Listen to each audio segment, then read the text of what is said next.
Alright guys, we've got a nice little marbles to look at here. This is Mr. 609 and it's a green stag bone copperhead. Let's take a look at it. I've already looked at it and I'm really impressed, so let's get that out of the way. Look at that green stag bone. That's beautiful. Awesome colour. There's the other side. Really nice. And the nickel silver bolsters, got ringed bolsters here.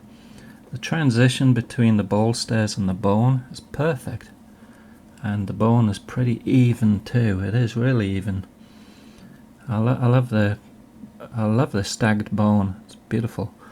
And the bomb badge there is also nickel silver, as well as the pins.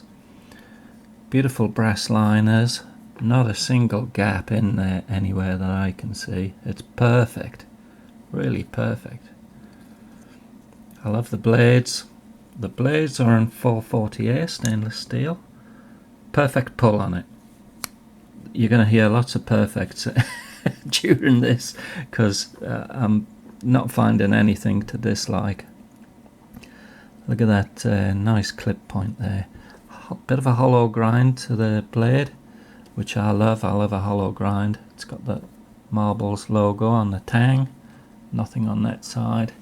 Looks pretty sharp. Let's test it. Oh yeah, super slicey.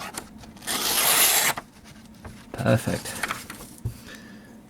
Yeah, what a great blade. Now the blade itself is 2 3/4 inches. Cutting edge 2.5 inches. That's UK legal, guys.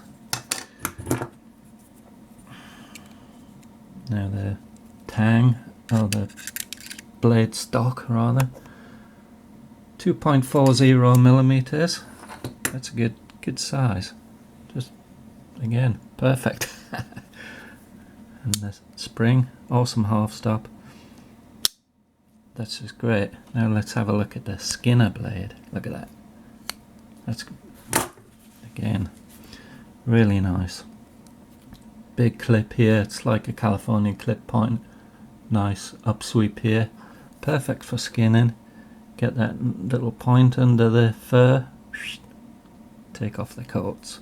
I've skinned quite a few rabbits in my past. I don't hunt anymore, but I've done plenty of them. Again, a bit of a hollow grind here. Feels sharp.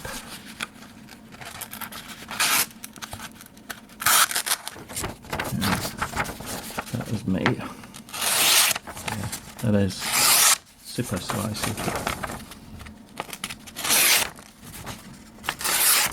Really good job. Good job on the sharpening over there in China. And this one. Again, the return spring. Fantastic. What a great little copperhead. This one I know is going to spend some time in my pocket. Great little knife. That's the only thing that I found is the blade center, and the one on the right is pretty good. The one on the left does lean to the left a bit. Doesn't rub or anything. But, you know, it's pretty good. All round fit and finish. Awesome, really. Just that blade centering on that left hand blade. Other than that, it would have been 100% perfect. But bear in mind what paid for this. I think it was about $12 off of Chicago Knife Works. If there's any links, Amazon links, I'll put them down below. Amazon do support the channel. I am an Amazon associate. So they support my channel. I support them by putting links in whenever I can find them. I give plenty of free plugs to Chicago Knife Works. They get free plugs all the time. They're getting one now. When you buy from Chicago Knife Works, to get free shipping, you got to spend $100 or more. $100 or more and they give you free shipping. So if you just wanted a knife, say this knife or this one came from them. If you just wanted that, you're going to have to pay shipping on top. And I'm not sure how much it is because I always spend over $100 because I buy lots of knives. Alright, so let me know what you think of this one, guys. I'm really taken with it. I think it's an awesome knife. Fantastic. Mega bargain for the money. And that's it. Catch you later, guys.